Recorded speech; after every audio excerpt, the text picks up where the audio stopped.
Hello mga ga, ito lang po yung technique natin sa pagluto para pantay po yung pagka-golden brown niya. At 1 kilo po na malagkit na bigas na giniling yung gagawin natin at ito na po kadami yung nagagawa natin. At kahit ibinta pa po natin itong 5 piso yung isa ay malaki pa rin yung tutubuin natin dito. At pwede talaga tayo ditong gumamit ng mumurahin lang po na cheese. Kaya ito po yung ating video ngayon. Umpisahan na po natin. So dito, kailangan natin ng 250 grams ng kamote. Balatan lang po natin at hugasan ng maigi at ito ay atin pong stem. Palambutin po natin ito. At nang malambot na po yung ating kamote, ay i-mash lang po natin. Durugin lang po natin ito ng pino. At dito, meron po akong 1 kilo na malagkit na bigas at pinagiling ko lang. At maglagay lang tayo dito ng 1 cup ng white sugar. Tamang-tama lang pong tamis talaga nito mga ga. At maglagay lang po tayo ng kaunti lang po na iodized salt. At haluin lang po natin. I-mix lang po natin ito. At ilagay na po natin dito yung naluto na napino na po natin na kamuti. At dito mga ga, gagamit po tayo ng 1 3/4 cup na mainit na tubig pero huwag nating ilagay lahat. Bali unti-unti lang po yung paglagay natin ng ating mainit na tubig. At mga ga, huwag lang po yung masyado talagang mainit na pagkakulo buhos po natin dito ha. Ay baka mapaso din tayo. Bali iris muna natin yung ating mainit na tubig ng mga 5 to 6 minutes para hindi din masyadong malagkit para hindi po tayo mahirapan sa pag-balls. Kailangan talaga na utay-utay lang po talaga yung paglagay natin ng tubig para hindi naman mabasa yung ating mixture para po matansya po natin. Huwag lang po talaga nating ibuhos lahat agad yung ating tubig. Mga ga, imasa lang po talaga natin ito hanggang sa mag-will combine po yung ating tubig at yung ating malagkit na bigas hanggang sa maka-form po tayo dito na parang dough. Ayan na mga ga, nag-form na po yung ating malagkit na bigas at ito lang po yung consistency. Hindi masyadong malambot at hindi din masyadong matigas.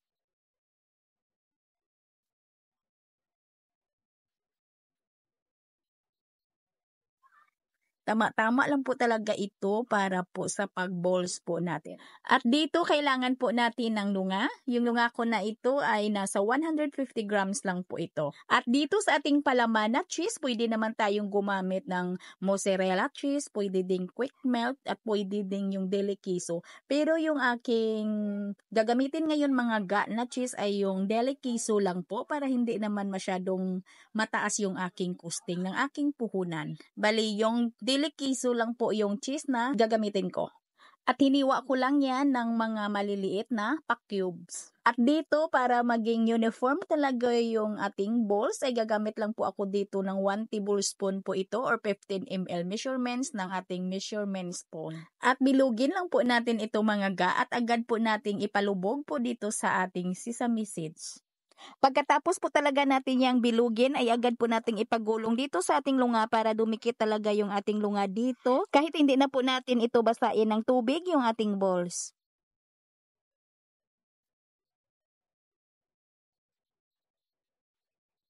At paulit-ulit lang po yan mga ga, tapusin lang po natin ito hanggang sa matapos.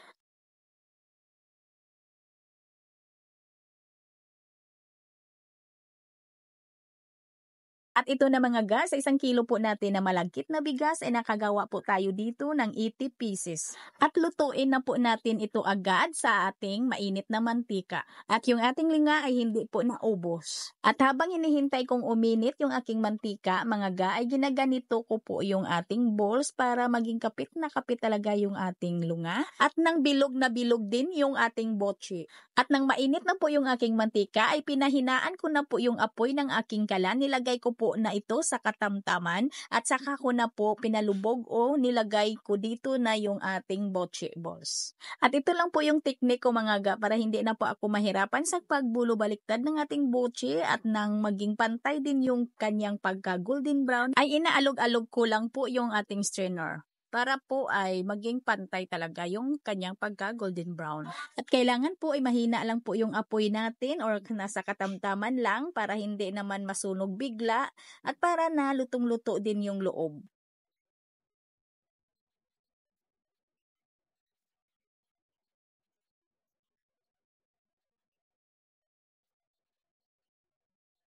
Ang ginawa ko dito mga ga, para hindi talaga maging mainit na mainit yung aking mantika, ay nilagay ko muna sa mahinang-mahina yung apoy ng aking kalan habang ako ay nag-form pa ng paganito, habang ako ay naglalagay pa dito ng ating mga balls sa ating strainer. At bago ko ilagay yung ating balls ay nilagay ko na sa katamtaman yung ating apoy ng ating kalan bago ko ipalubog yung ating botche.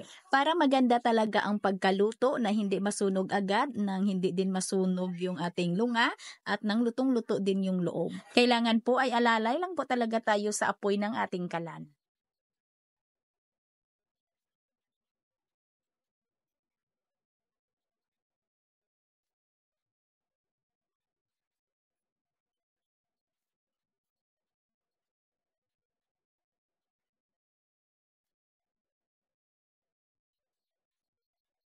Kahit ibenta pa po natin ito ng ₱5 yung isang mga gaha, ay malaki naman din yung ating tutubuin. Kayo yung mag-costing lang bago po kayo magbenta. At tingnan po natin mga ga yung ating ginamit na delikiso na cheese.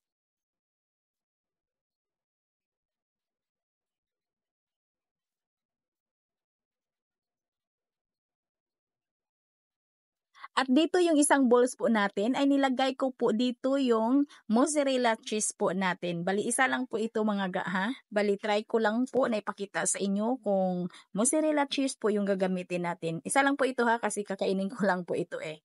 And the rest po, puro yan delikiso. Ito lang po yung isa, yung mozzarella. Ayan, napakagandang tingnan at ang sarap naman. Kung ito yung gagamitin natin na cheese, eh medyo mahal na din yung ating bintahan. Kasi ay mahal din yung cheese na ito eh. At hanggang dito na lang yung ating video at sana ay masubukan po ninyo ito para din kayo ay kumita.